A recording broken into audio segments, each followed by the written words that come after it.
Jake Sorticus. How can we heal in-party riffs like Milo versus Shapiro and Yaf versus TPUSA Kirk? I don't know. I don't know whether the Milo Shapiro thing has heated up recently.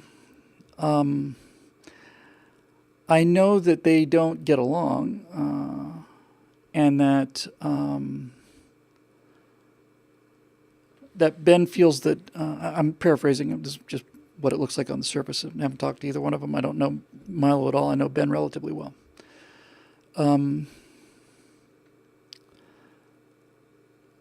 Milo, I think everybody who's in the business looked at the kind of splash Milo was making, what was it, a year ago, maybe a little more. I mean, he was just everywhere. And he was the entire face of the conservative movement. And while I guess there might have been some anti-gay aspect to it, I think most of the people who felt some resentment at this wasn't that he was gay, probably on the contrary. I think most people thought that Milo is loving the spotlight, but is not exactly a champion of these ideas in terms of his ability to defend them.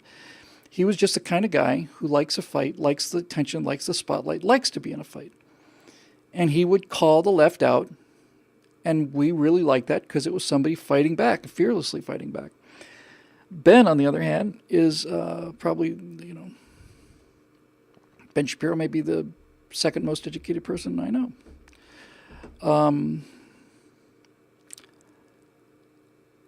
Now, Milo, of course, saw Ben as, a never Trumper. Milo was deep in the whole Trump thing, and Ben was a negative, on Trump and so on. And there was a lot of actual nastiness going on behind the scenes. So I wouldn't say that's opened up into actual warfare. I don't know. I don't know where that stands. I do know that this is rumor. I haven't seen the check. My understanding is that Milo had, when everything caved in on him. And by the way, as a victim of slander myself, I'm going to say a victim. I don't feel like I'm a victim, but I have been pretty basely slandered and libeled in the past. I'm pretty sensitive to these kind of things. Milo has said a bunch of things that are pretty out there, and he's certainly said and done things a lot of people find reprehensible. But the thing that he said that got him destroyed was pretty much the opposite of what he said. They got him. They basically shut him down, and CPAC dropped him, and the publisher dropped him, and everybody dropped him because they say he came out in favor of, child pornography. Essentially, he's saying, that he was in favor of sex with underage people, and that's not what he said at all.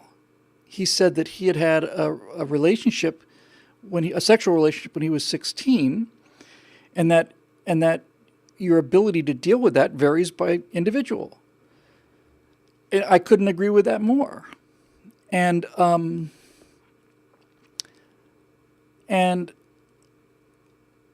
I hated seeing him destroyed over something that he didn't say at all. He wasn't saying, no, I think it's great that homosexual men have sexual relationships with underage boys. He wasn't saying that at all. He was saying he had one. It was his choice.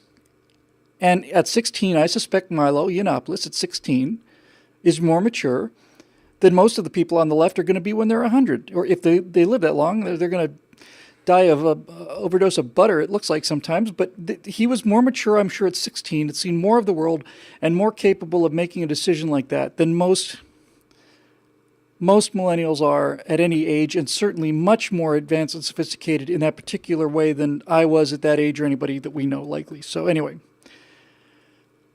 So, he disappeared, and he didn't ask for my advice. I don't know him, but he did what I think was advised to him, which is just walk away, disappear for a while. It's just hell right now. It'll blow over. Walk away fast, come back slowly. And my understanding is that either before he left or while he was gone, he raised $12 million. That is a lot of, that's a lot of money. I don't know that that's true, but it's a lot of money. So now he has his radio show, or his webcast, I guess, and I haven't seen him. He's not in the picture anymore that I can see. Ben is. Ben is winning converts, and Prager's doing better and better, and Jordan Peterson's a kind of a new arrival on the political scene. He's moving a lot of minds and stuff. So I don't think that's an open warfare. And as far as TPUSA versus Young Americans for Freedom, I saw a memo prepared by Young Americans for Freedom that had some choice arguments against TPUSA. And all I will say about that is I work for TPUSA. I've been employed by them. I don't know anything about the truth of these allegations or whatsoever. I don't know anything about it. I know that organization is doing a lot of good, and I know Charlie is a terrific fundraiser and is making a difference. But the YAF memo basically said that TPUSA was grossly overinflating their membership, were basically hijacking other people's events and claiming credit for them and so on. And a lot of what was in the TPUSA memo looked like, in the YAF memo, a lot of it seemed pretty credible and relatively well evidenced, but I could detect a couple places there where it just seemed like they were reaching. And while YAF says that they have excellent relationships with every other young conservative group, there were a couple of places there where it seemed to me like that memo was reaching a little bit, that the charges that they were making were not really supported to the magnitude of the charge. They talked about being TPUSA having Nazi sympathies, where they had one quote from 3 individuals. One of them was, "I hate black people, I just hate them." And that they used, the YAF memo used that as evidence of TPUSA having Nazi ties or something. I don't know whether that email or message or text was in jest. I don't know if it was serious. And I don't know if it was a moment of frustration. But having had my words arranged and taken out of context, I'm going to give them the benefit of the doubt on that one.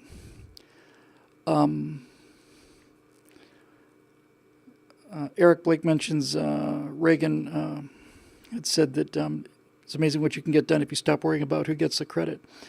He also had the 11th commandment, which was thou shalt not criticize other conservatives in public. It's a big enough fight trying to fight the rust and the grass growing without having to constantly be fighting amongst ourselves. And I have to say that as a general rule, the conservative movement has been unbelievably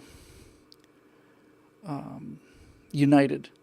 I don't see I don't see any real bickering. I mean, I see occasional little, this is annoying, or I'm upset at this, but I don't see any like blood feuds or anything like this on this side of the aisle. If the biggest, internal strife is Milo versus Shapiro or YAF versus TPUSA, then this is a pretty well-behaved and coherent kind of a thing. Yes, and George says that one of the complaints of the Young Americans for Freedom used in a couple places was that Charlie Kirk doesn't have a college degree and therefore, makes mistakes that he shouldn't be making because he's so young and inexperienced. I read that and I just thought, so what are you saying exactly? If you're saying you need to go to the Harvard School of Government in order to be able to make commentary on American politics, because that would disqualify me. Wouldn't disqualify Ben Shapiro. He graduated from Harvard with honors, but I didn't. And that kind of elitist thing is the whole thing I think we're fighting. T-Dog Lie says a lot of people are getting mad at Candace Owens. I don't know if that means conservatives or not. Candace kind of came out of nowhere. Yeah. Puddle Pirate says, like to see Candace Owens learn more, speak less, and promote herself less blatantly. So just to close this, Dave Big Booty says him not having a college degree is a big plus for me. It is for me too, actually. So let me just close on this note here, because I think this goes to the whole Milo thing and the Candace thing, and to some other degrees. Ben Shapiro has become very visible through hard work. I've never known anybody who works as hard as Ben Shapiro. I mean, Ben Shapiro is a machine. He's written, I don't know how many books he's written, 7, 8, 10 books, something like that. He does his daily show. He writes something like 6 or 7 articles a day for Daily Wire. I mean, he's just a machine. He's a machine. And he's a very, very, very smart guy. So Ben, in my mind, has paid his dues and has earned his fame and his influence because Ben got famous not by being outrageous. Ben got famous by being unbelievably well-armed intellectually. I think it's a pretty fair assumption to say that Ben Shapiro didn't get where he is on the basis of his warm personality. But I don't think anybody would begrudge Ben Shapiro the success and the fame he's amassed and the influence he's amassed, because Ben earned it. Ben did the work. He knows this stuff backwards and forwards. Candace Owens and Milo are very similar in that they're both converts, recent converts, and they've been elevated very, very, very quickly, much too quickly for their own good. They've been pushed into the spotlight specifically because of the identity politics that the left runs by. In other words, if Milo wasn't gay, nobody would know who he is. And same for Candace if she wasn't black. This is not to demean them in any way. What they do requires an enormous amount of courage, and I ought to know. I've been victimized by this. When I say, I don't want to use that word victim. I'm not a victim. I don't like that word victim. I've been attacked unfairly. Let's put it that way. And if you're a gay Republican or a black Republican, you get all of the stuff that I get, and you also get the whole traitor to your race, traitor to your sex, traitor to your people kind of thing. You get. I can promote conservative ideas and not be cut off by my own people, but for Milo and Candace, it's been a bit of a shock to realize that the people who they thought were their people aren't their people, and the people who they thought were the enemy are in fact their people. So, look, I think that the whole beauty of the thing is just the difference of approaches, right? Everybody has their appeal, and people have their favorites. A lot of people like Steven Crowder. I think Crowder's really funny, and very. Crowder's got a lot of street courage. Crowder's another one of those guys that likes the fight and the confrontation. I don't enjoy that at all. I'd much rather do my work from geostationary orbit and just drop these, cadmium rods into the atmosphere at Mach 25 or whatever they're made out of. But there's something for everybody. And this, I'll close on this, actually. I'll close the show on this. Regardless of what you think of Milo versus Ben or YAF or TPUSA or any of it, I never fail to be amazed. I have been from the beginning of me doing this, end of 2002, last month or two of 2002. From the beginning, I have been astonished, absolutely astonished, amazed, and very, very, very proud of two things. First of all, our people, our audience, are just plain better people than theirs. They're more moral, they're much more intelligent, they're more highly educated, they're better people in every way.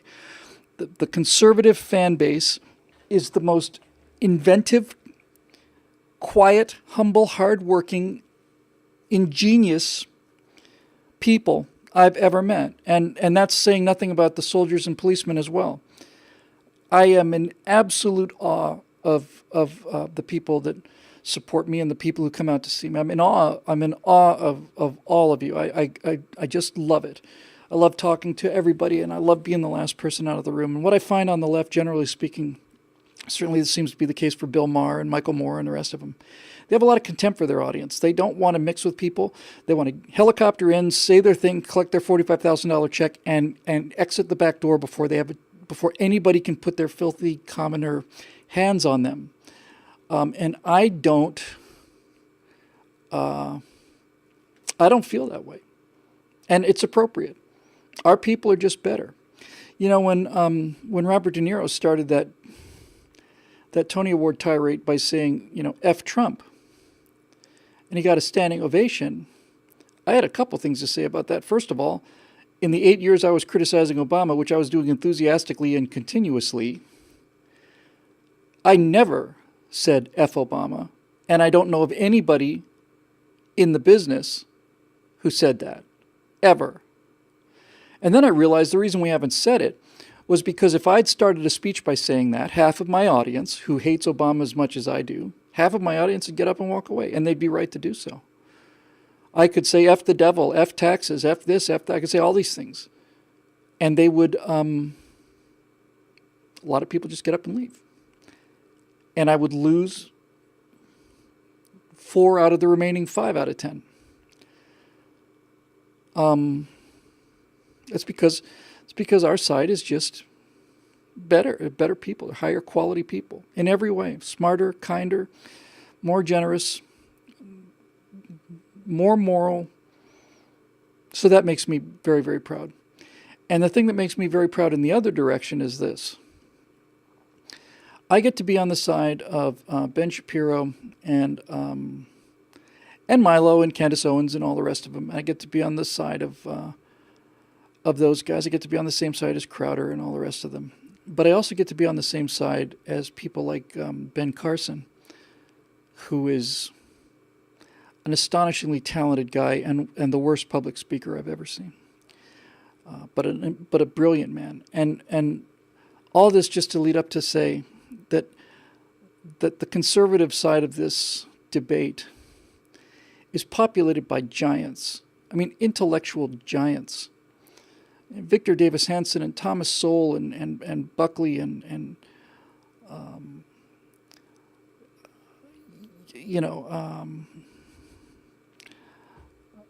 all of the justices and all of the thinkers. I mean,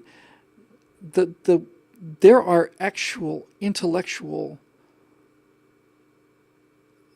artillery pieces on our side. And I keep thinking, where are they? Where are the left's Jordan Petersons or Victor Davis Hansons or Thomas Sowells? Where are they?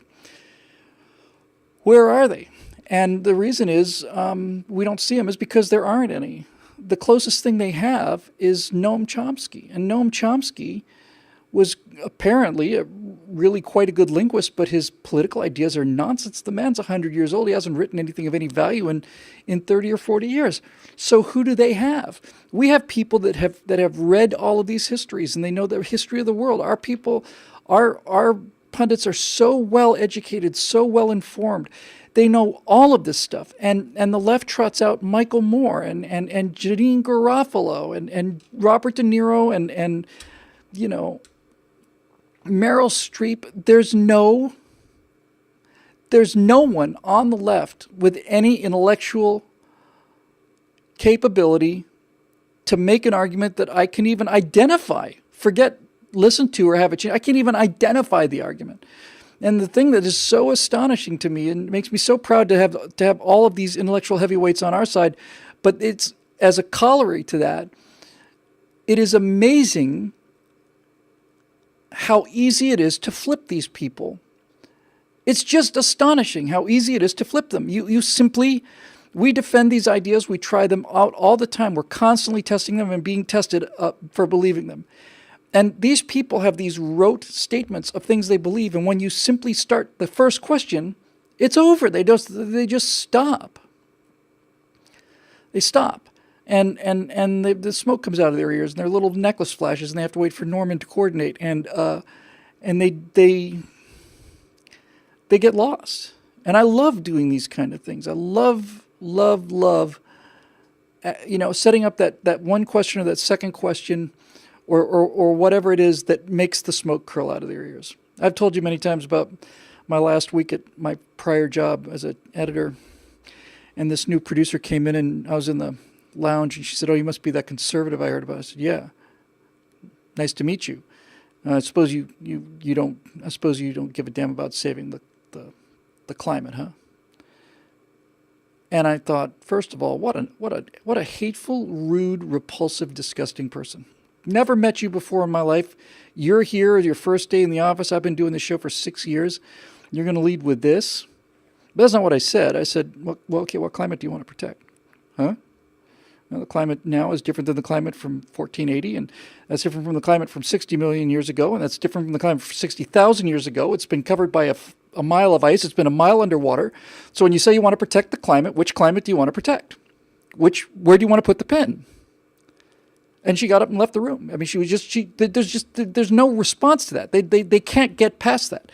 They don't know what to say because they've never thought past, you hate the environment. I don't hate the environment. As a matter of fact, I have to live in the environment.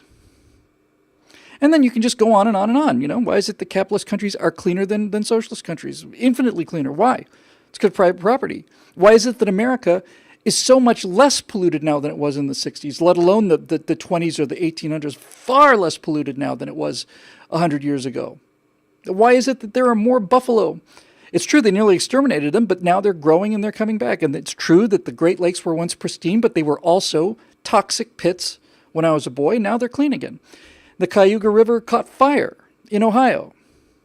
The river burned because there was so much poison and oil in it. Now you can drink out of it. I wouldn't recommend it, but you can do it. They don't know what to say. How can you justify somebody having 3 houses? It's disgusting. How can you justify having 750 songs on your iPhone? You had to pay $1 for every one of those songs. Why didn't you just get 20 songs? Do you listen to all 750 songs at the same time? Doink. So, anyway, I try to bring reason and analogy to this, and I try to bring humor to it. And the one enormous weapon that we never use, don't know how to use, the left uses it all the time. It's not just, we've got some funny people who can make a message palatable, and we think that we can make the conservative message entertaining, and we can, and I try to do that. But we make it entertaining, and they make it entertainment. And that's a big difference. And what that means is, put aside music and lighting and graphics and all the rest, the left gets to use sex to sell their stuff, and we don't. And I did some renderings for the first scene from this computer game video I want to do. And it's kind of a Blade Runner kind of world. And I showed some PowerPoint presentation to a group of people. And I showed some of these artwork of these, like a cyberpunk strip club on a Blade Runner future.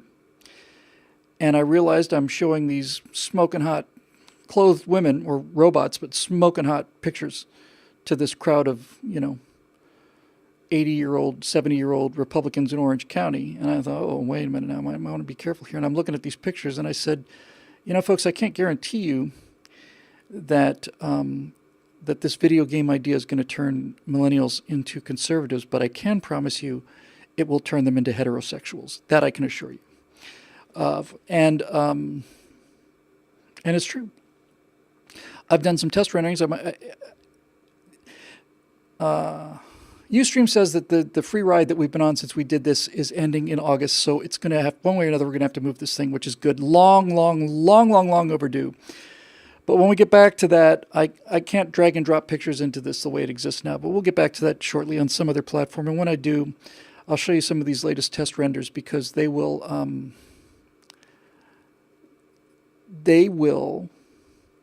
bring a whole new dynamic to this. And if you want to reach young people, especially young men, I know how to do that because I was one once. And I probably always will be, I suppose. Anyway, I think that'll do it for this episode, special Thursday edition of the Stratosphere Lounge, made possible, as always, by our paying members at BillWhittle.com. By the way, we did a couple of 60-second SmackDown with members yesterday. That's why I had to move the show. Had a lot of fun. And then late in the day, the last call, had one of our members call in, and when we were finished recording, just sat and chatted with him. He kept saying, "I don't want to keep it." So, no, I love talking to people. And we ended up talking for about a half an hour on Skype, just chatting about anything. And I think I'm going to make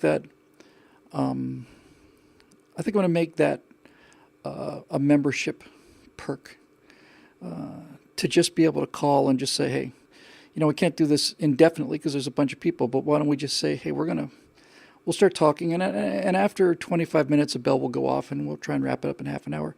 We'll just chat for half an hour, and you don't have to. Not only do you not have to ask me any big questions, I prefer not to get big questions. I just like to learn more about you guys and what you do, and it was a lovely conversation. It was an interesting conversation, and as I found, as I always do, the people who are people who follow my work, present company accepted, of course, specifically, swaggering fighter pilot and known miscreant Matt Lloyd. Those two guys with obvious exception, but as a general rule, the people who follow my work are very interesting and very good people, and I love talking to them.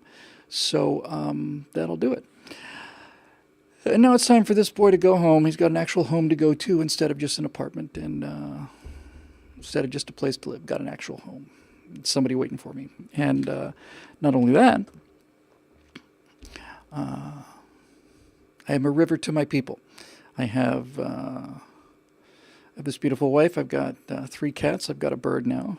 We have a couple of raccoons, several possums, 2 or 3 neighborhood cats, a large number of squirrels.